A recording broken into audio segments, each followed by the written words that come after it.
Guys, this bread turns out really amazing.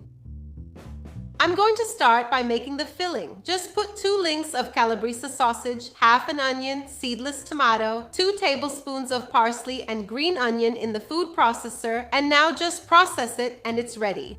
The dough for this bread is the homemade bread recipe I've already taught here. There's a card showing up as well, and it's also in the video description. In that video, I explain all the tips and tricks for you to get the homemade bread right. Just follow that recipe. I've made my dough and it has risen well. Now I'll continue by taking a small piece,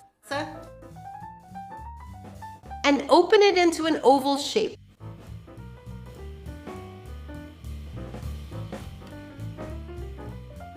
Spread a little bit of the filling and roll it up like a jelly roll. You can decide the size of the little breads. You can make them tiny, a little bigger, or even make large breads however you like.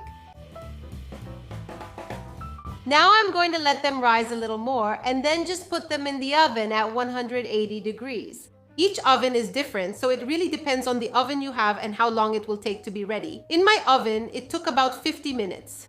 Look how wonderful. So if you like this video, you know what to do. Give it a thumbs up. If you're not subscribed and you're watching this video, you're wasting time by not subscribing. Because if you subscribe, you get everything we post first and it really helps us out. So see you in the next video.